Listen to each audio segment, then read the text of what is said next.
Perkenalkan, nama saya David Adirmawan dari kelas 10 MIPA 1, nomor absen 11. Di sini saya akan membahas tentang aspek Trigatra dan Pancagatra dalam wawasan Nusantara. Sebelum membahas materi, untuk masyarakat Indonesia, saya menekankan untuk tetap di rumah dan selalu menjaga kesehatan dengan mencuci tangan dengan bersih atau dengan berolahraga secara rutin. Untuk itu, kita bisa memutus rantai penyebaran virus corona. Nah, di sini saya akan menyampaikan tentang aspek Trigatra dan Pancagatra dalam wawasan Nusantara. Konsep wawasan Nusantara.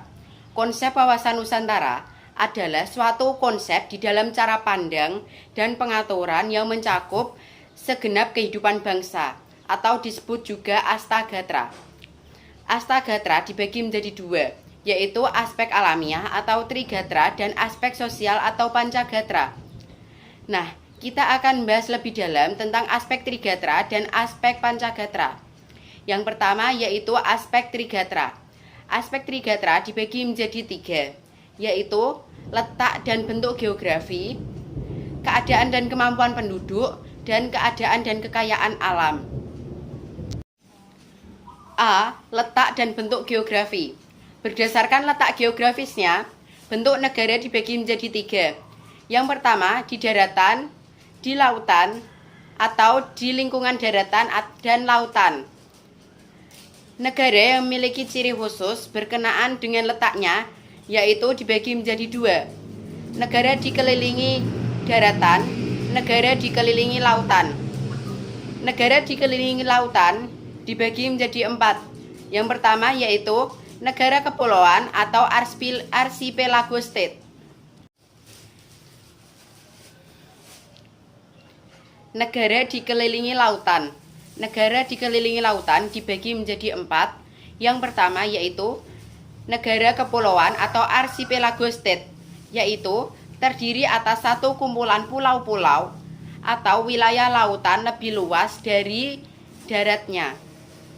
Dua, negara pulau. Negara pulau adalah wilayah daratan lebih luas daripada wilayah lautnya. Tiga, sirkummarin. Sirkummarin adalah negara yang dapat dicapai dengan menggunakan transportasi laut.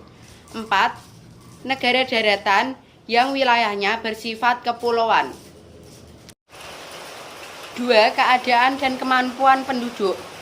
Faktor yang mempengaruhi ketahanan nasional pada aspek kependudukan yaitu dibagi menjadi empat. Pertama, jumlah penduduk.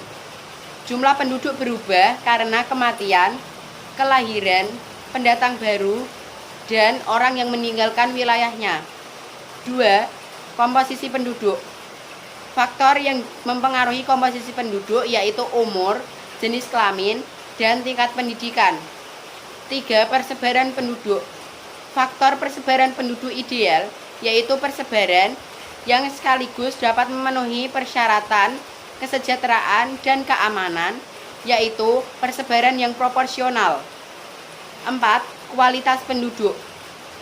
Kualitas penduduk mempunyai dua faktor.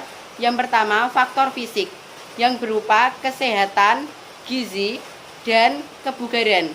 Dua, faktor non-fisik yang berupa mentalis dan intelektualitas. Tiga, keadaan dan kekayaan alam. Menurut jenisnya, dibagi menjadi 7 golongan, yaitu hewan, tumbuhan, mineral, tanah, udara, potensi luar angkasa, dan energi alami. Yang kedua, aspek Pancagatra. Aspek Pancagatra adalah aspek sosial kemasyarakatan yang terdiri atas Ipolek Sosbudhankam atau ideologi, politik, ekonomi, sosial budaya, dan pertahanan dan keamanan. Satu, ideologi. Ideologi dapat dijabarkan ke dalam sistem nilai kehidupan, yaitu serangkaian nilai yang tersusun secara sistematis dan merupakan kebulatan ajaran dan doktrin. 2. Politik. Dalam politik, diartikan sebagai asas, haluan, atau kebijaksanaan yang digunakan untuk mencapai tujuan dan kekuasaan. 3. Ekonomi. Upaya meningkatkan ketahanan ekonomi adalah upaya meningkatkan kapasitas produksi dan kelancaran barang dan jasa secara merata ke seluruh wilayah negara. 4. Sosial budaya. Ketahanan budaya adalah masyarakat dapat mengembangkan segenap potensinya berdasarkan nilai-nilai Pancasila. 5. Pertahanan dan keamanan. Pertahanan dan keamanan adalah ketangguhan suatu bangsa dalam upaya bela negara. Sekian dari materi tersebut. Jangan lupa subscribe dan like-nya ya. Wassalamualaikum warahmatullahi wabarakatuh.